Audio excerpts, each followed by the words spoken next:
You're tuned into news across the galaxy where they talk all things LA Galaxy with the Nag Boys. Let's start nagging. What is up, fellow G's? Thank you for joining us on this nice, cool evening in Southern California. Today, NAG is going international, baby, because we have a very special guest for a very special episode of the Midweek Show. First of all, I'm your host, Edgar Zuniga. On the ones and twos, we have Bryant. Bryant, let's hear some clapping and horns for Bryant.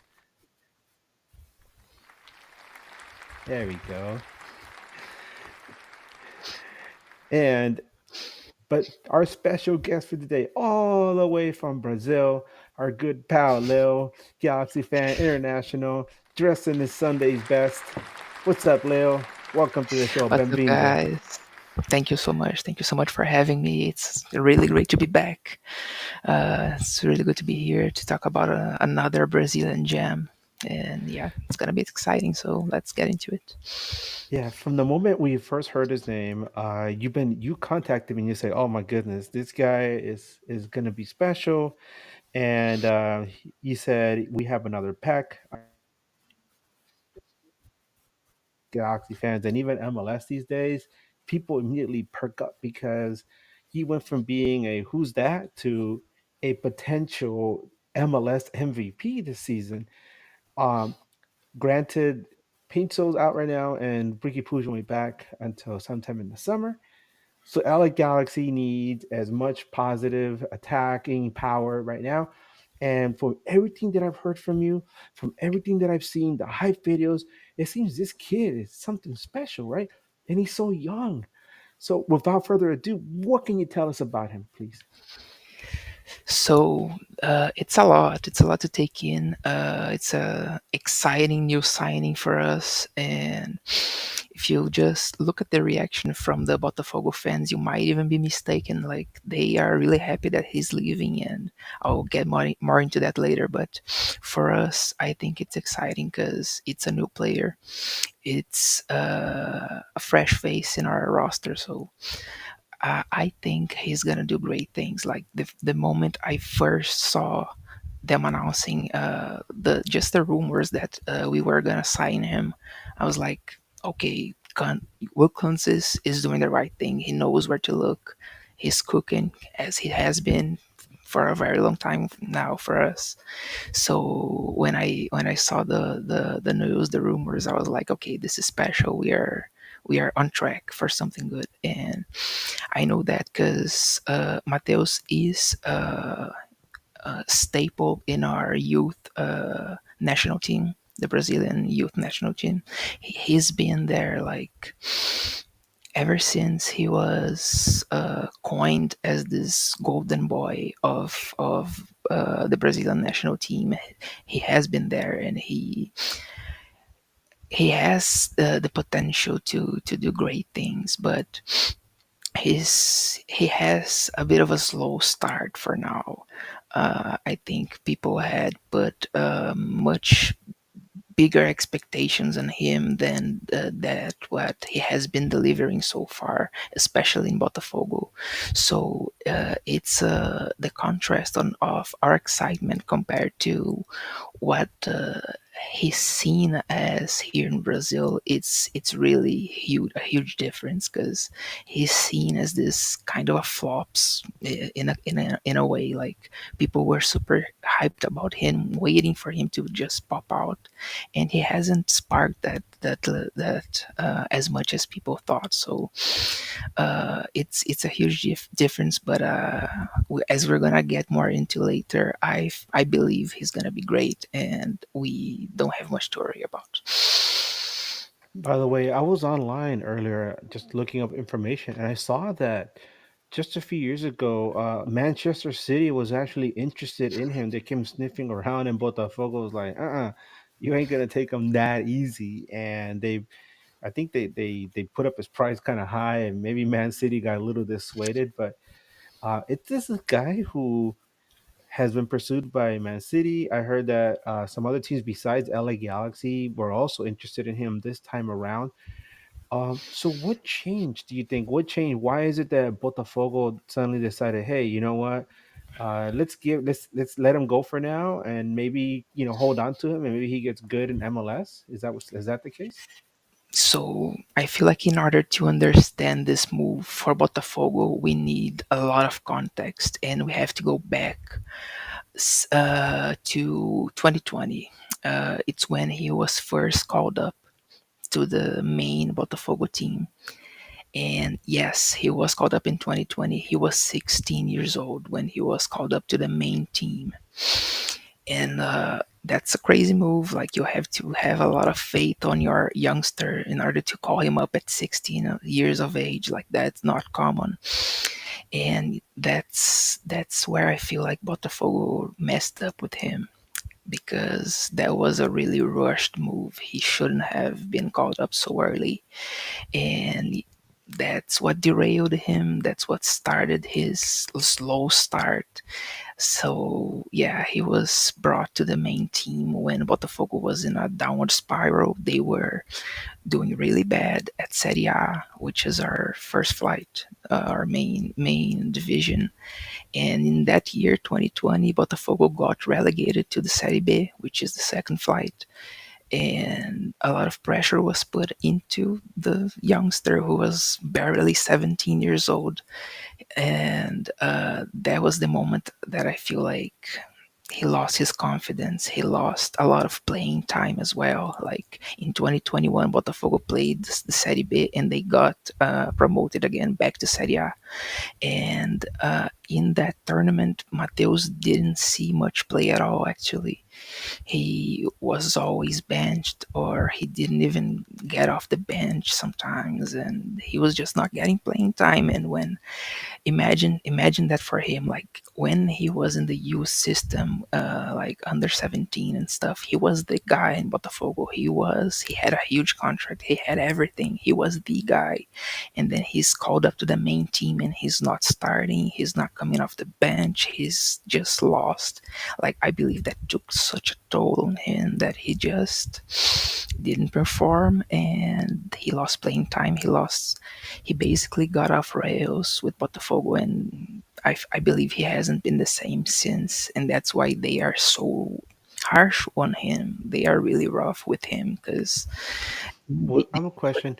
Sorry, was that the fact that he had such a difficult time cracking the team? Was that because of the manager at the time? Was he just giving a hard time, or was it just that he just wasn't developing at the way that they wanted him to in practice and in other matches?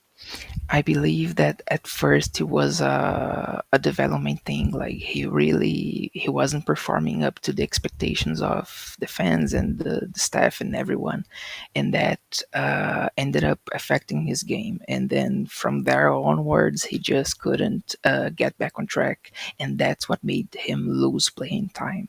Not to mention that Botafogo was in a bit of a roster renovation process at the time, so they brought in a lot of experienced guys, and Mateus had less time to play by consequence of that. So yeah, that's what I believe happened.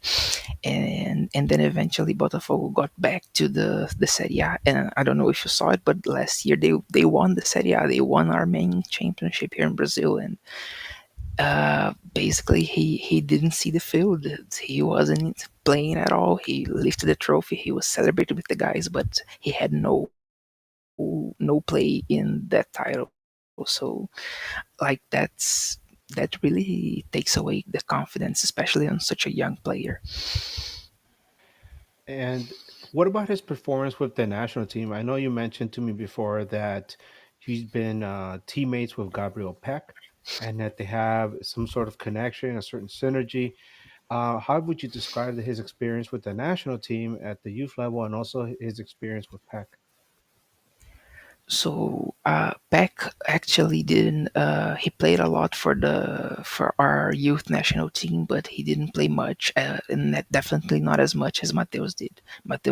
Has been the main staple of that team, and basically he's really good. He in the national team. He performs so much better than at a club level because he's playing with people from his age, and he's a really big guy. Like for his age, he's 6 foot.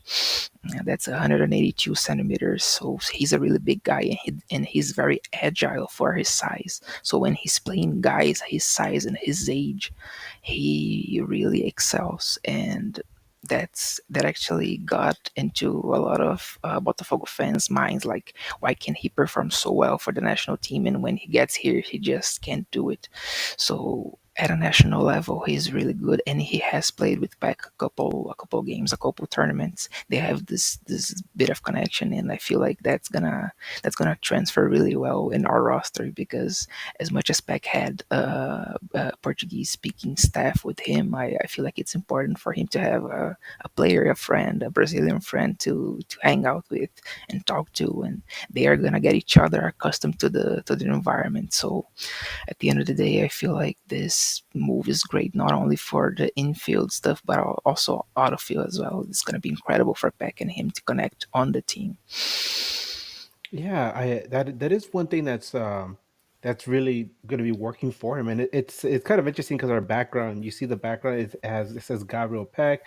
This is from one of the playoff games against Minnesota, and Gabriel Peck scored a goal. But um, having that connection with Peck, not just as teammates but as friends off the field, you have somebody who came from the same situation almost, right?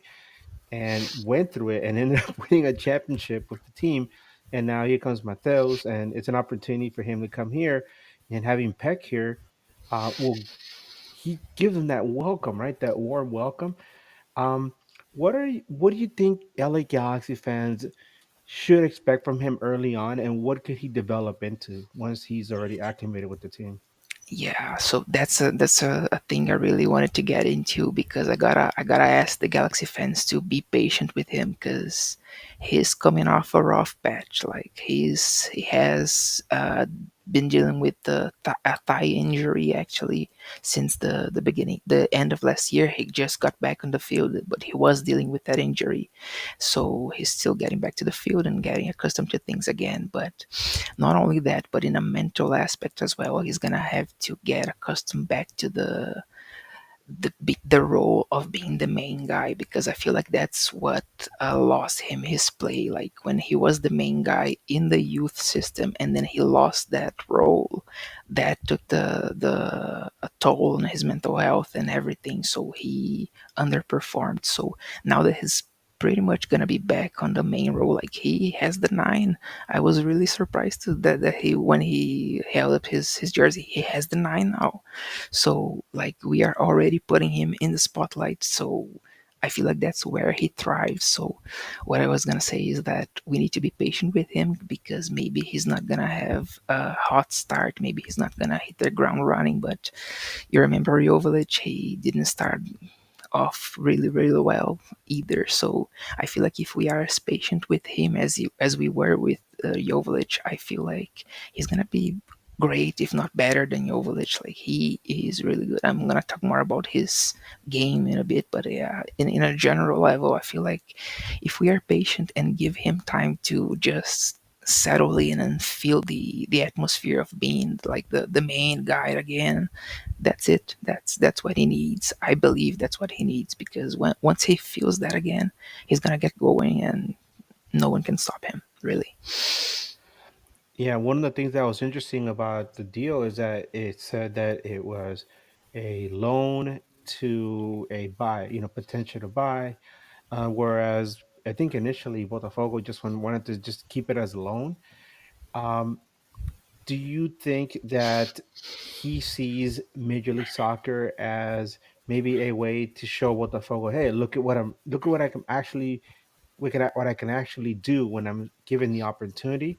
Or do you think he sees MLS maybe as a stepping stone to maybe going to Europe or maybe a bigger South American club?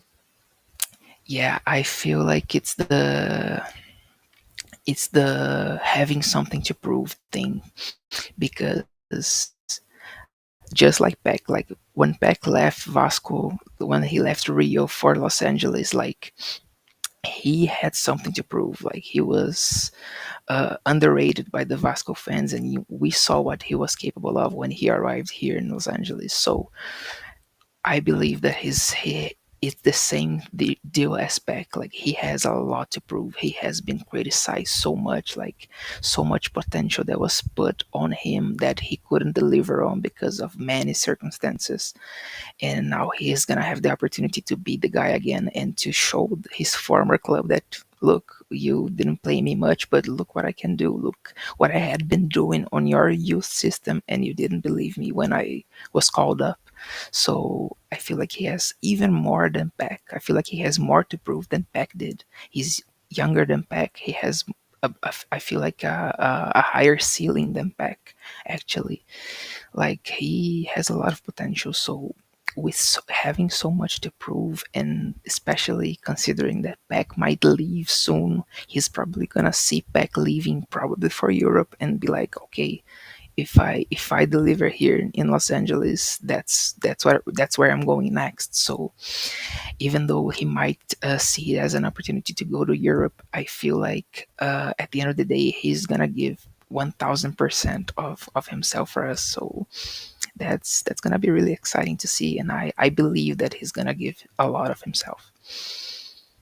So he's listed as a center forward, but how would you describe his style? What kind of style of play? Because you mentioned before he's a tall dude, he's good for headers, but how would you describe his style of play? Is he more of like a poacher? Is he more of a guy who likes to set up plays for his teammates, or is he somebody who just tries to get his head on the ball and aim it straight for the net?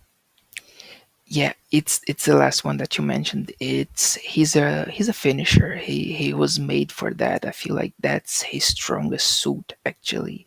The strongest point of his game is his finishing. He is lethal when he finishes, like.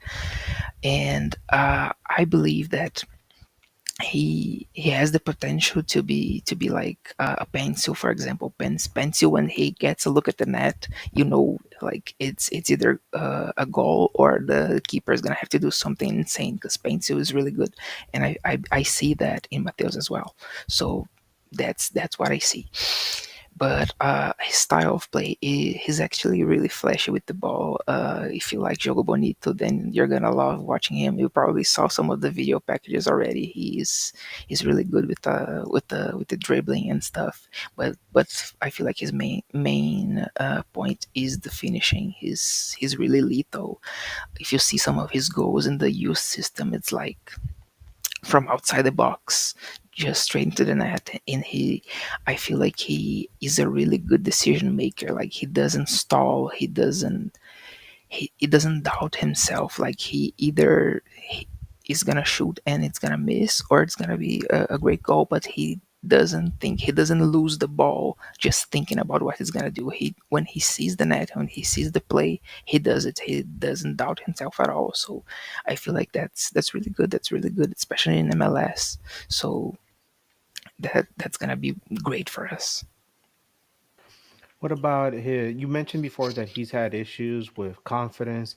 Do you think, coming to a new country, having to, like, really, he's gonna have to learn the language? I mean, he's gonna have Gabriel Peck and Juninho and some other former Galaxy players come in that they also speak Portuguese. But do you think that any of this is gonna affect him? Maybe some homesickness, or you think he's gonna be just excited to be somewhere new? I feel like, and Botafogo fans, they are gonna agree with me because that's what they say as well. He needs a fresh start.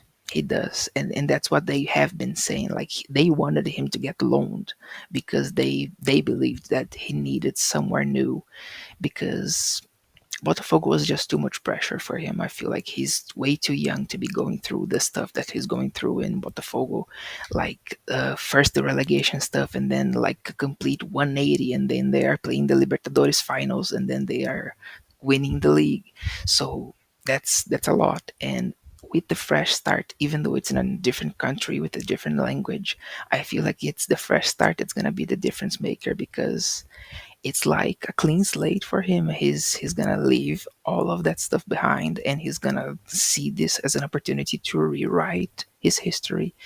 And so he's not remembered as the golden boy who flopped or something like that. He wants to be remembered as the guy who succeeded, maybe come back to Botafogo at the end of his career, for example. So I believe that this is his goal, and that the Los Angeles, everything, the environment, the I feel like the environment at the Galaxy is so good. Like Beck got accustomed to it so fast. Paintil did. Like everyone. So yeah, we lost a lot of our glue guys too because of salary cap stuff, but we still have a bunch of our glue guys like Miguel Barry. He speaks Spanish, so like we he's gonna have a great environment to thrive in. So I believe that it's the right place for him, is the right move for him, and he is gonna do great things with with this fresh start, with this new opportunity that he's being given.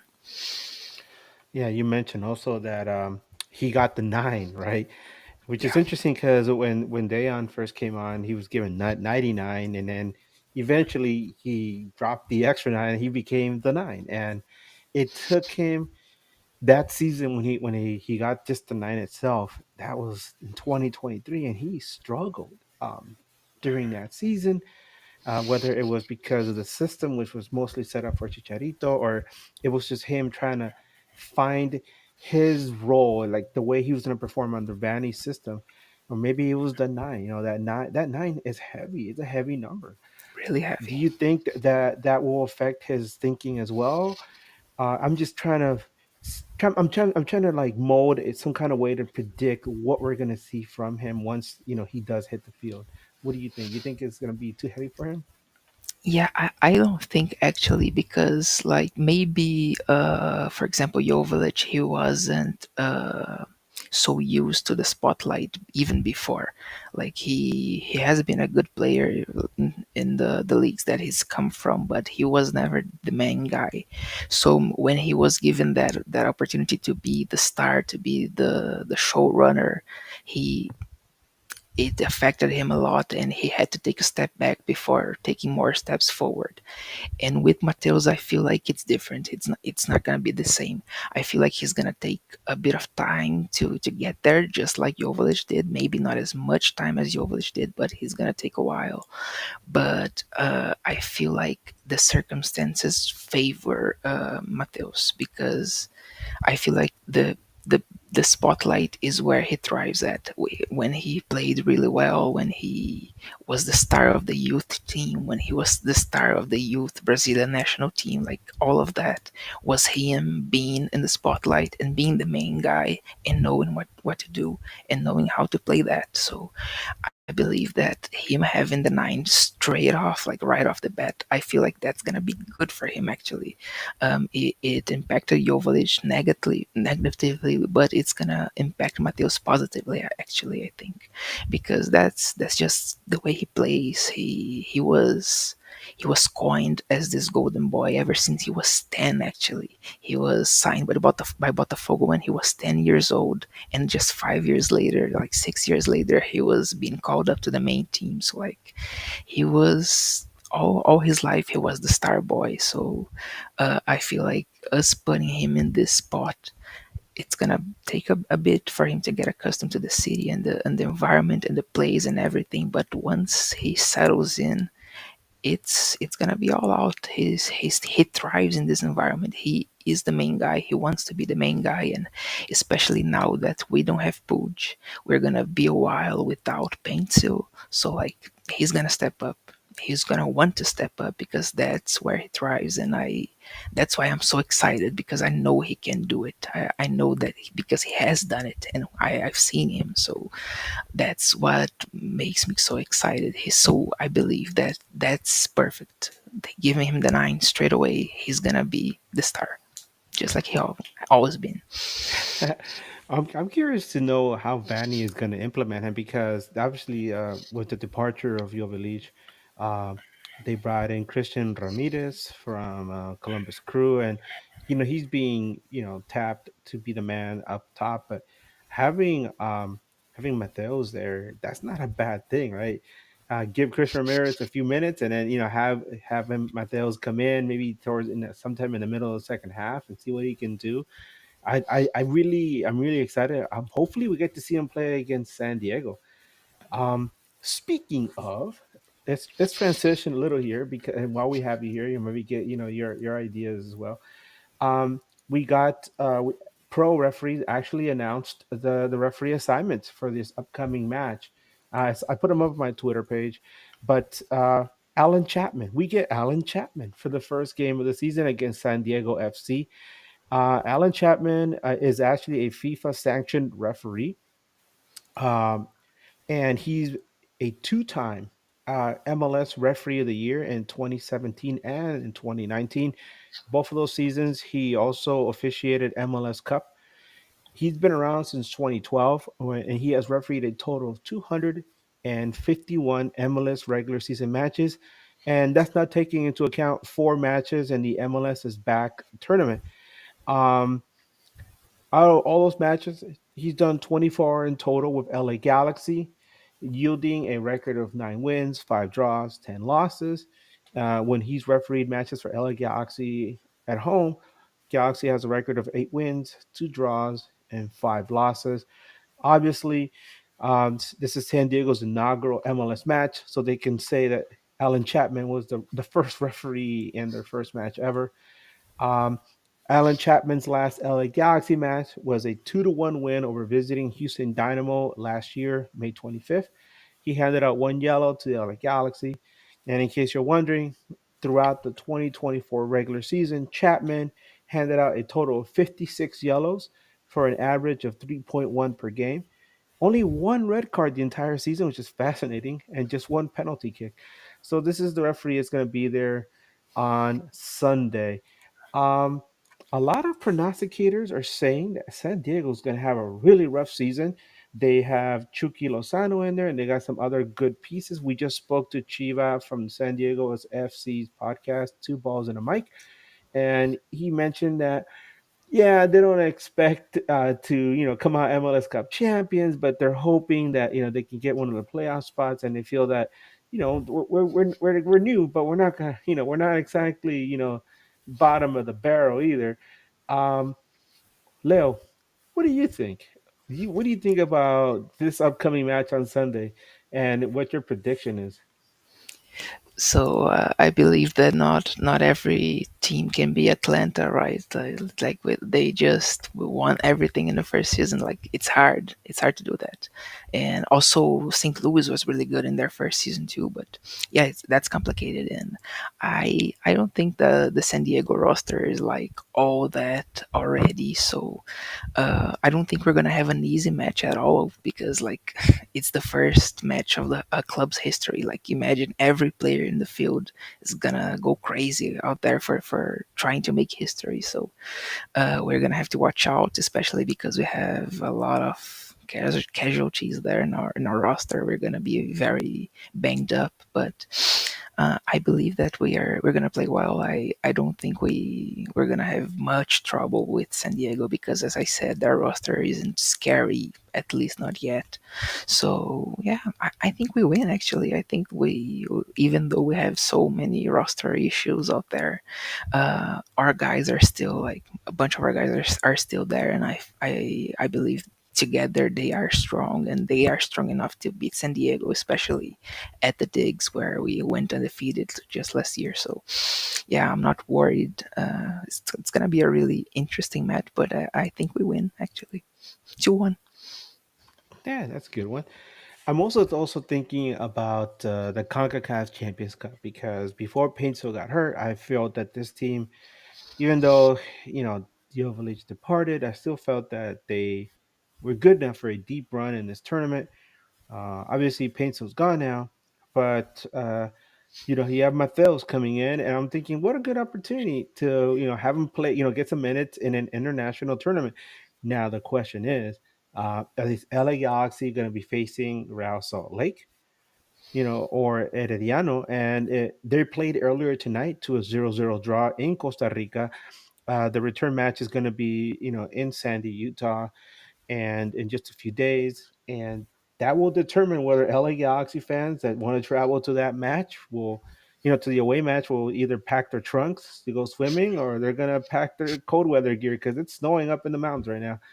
So I feel that if we have to play RSL, we're probably going to see more of like a main starting 11. But if it's a game against Herediano, I think it's an opportunity to throw somebody like Matheus out there and see what he can do against a Costa Rican team. What do you think, Leo?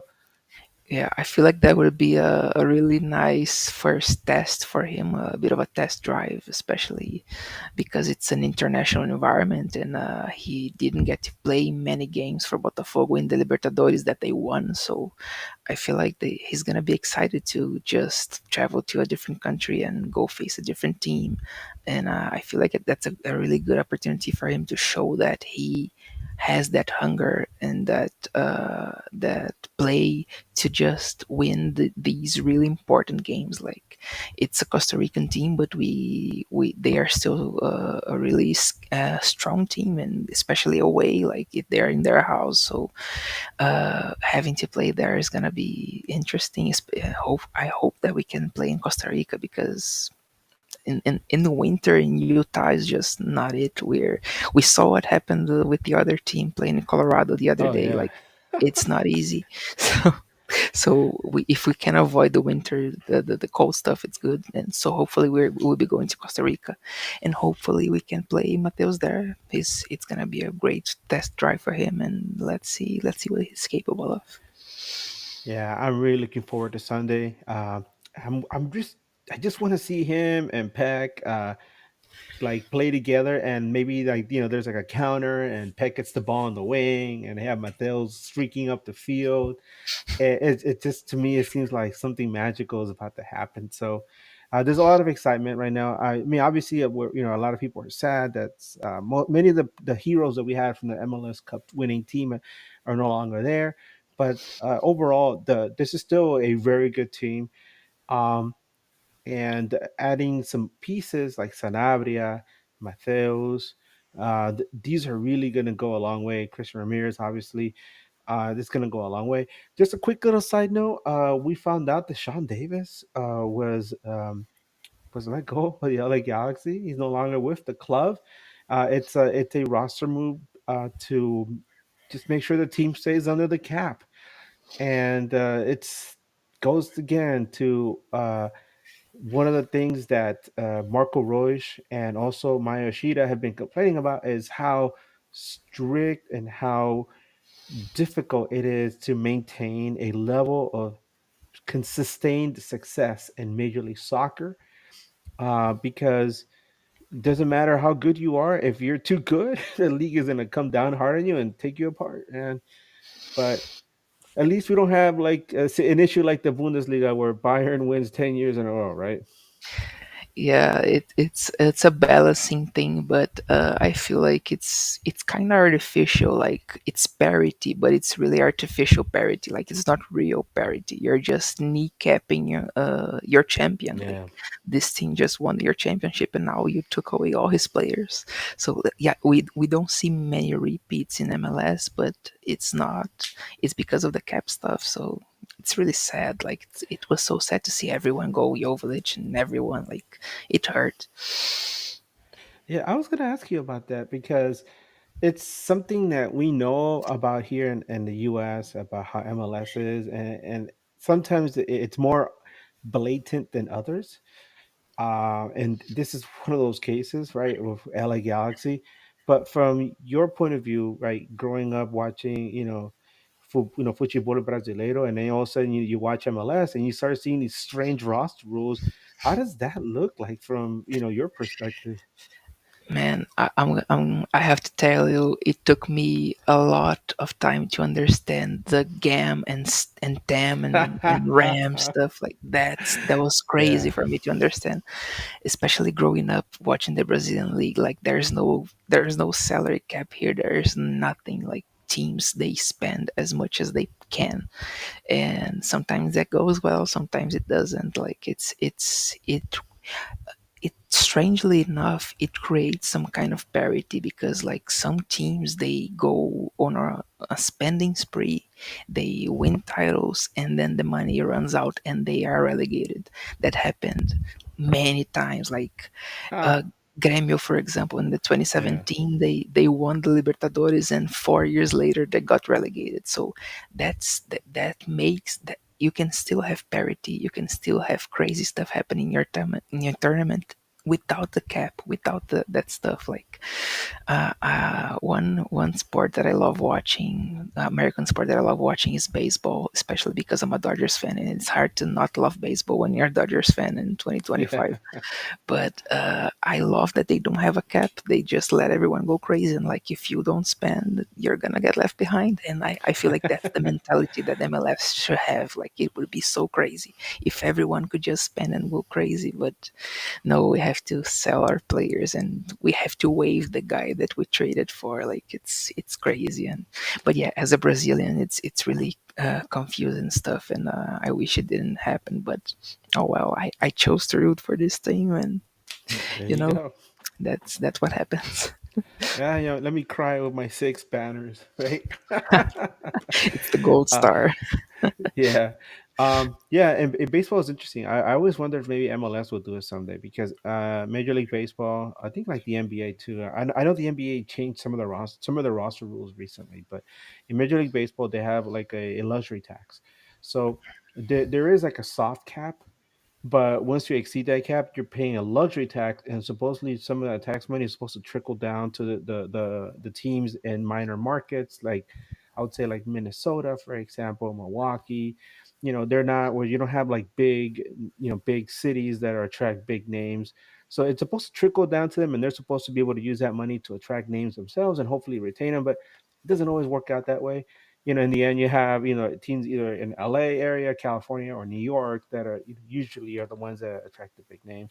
And I think MLS is just trying really hard to avoid that and make sure that the Sporting Kansas Cities and the Chicago Fires and the FC Dallases of the world have some kind of opportunity to one day get back up there and lift the cup. And in case of FC Dallas and New York Red Bulls and New England Revolution, maybe one day do something because they haven't Yeah. done anything yet. But for now, this is the way it is. But you know what, Leo? I know it's getting late over there. Thank you so much, man. Muito obrigado, meu amigo. Thanks for Um, having me. you're always welcome to join us. Hopefully, we get to see a lot of wonderful things from Mateus as the season progresses, and hopefully, we can talk some more about his development, about Gabriel Peck, and about some other wonderful things going on with this club. Hopefully, we have a very good season, and this team can, you know, put up a good fight to hopefully repeat. Right? Oh, that would be crazy.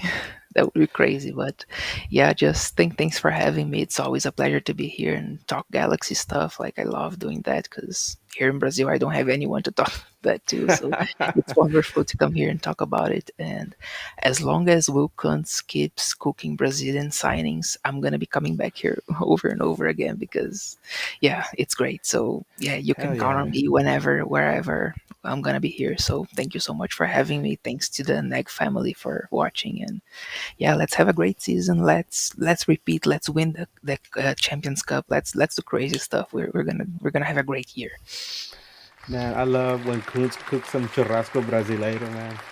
And Seaman Bagger puxa e vá. Let's go, Galaxy, right? Yeah. Hey, Leo, can you tell our Galaxy fans, other MLS fans, where they could find you on socials, please? So I am on Blue Sky and on Twitter. I leave mostly my Portuguese stuff on Blue Sky. So if you're an English speaker and you want to see me going crazy about sports, I'm on Twitter. It's Idoru, IDORU_TWS.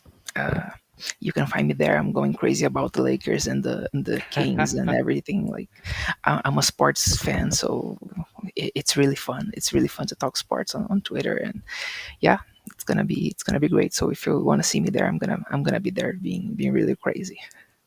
Well, it's really wonderful to have you part of our Galaxy family, which as we've seen it's worldwide, because we have you in Brazil. I know there's another Brazilian account out there as well.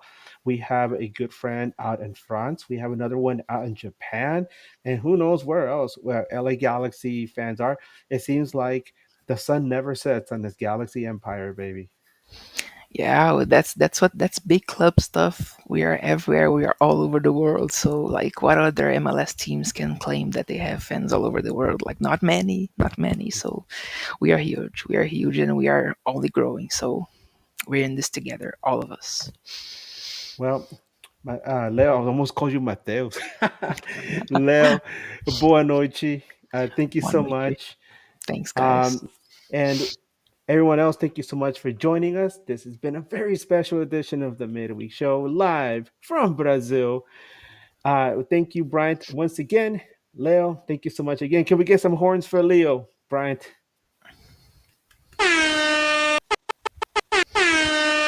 Yeah, take us out, Bryant. Good night, everyone. You're tuned into news across the galaxy where they talk all things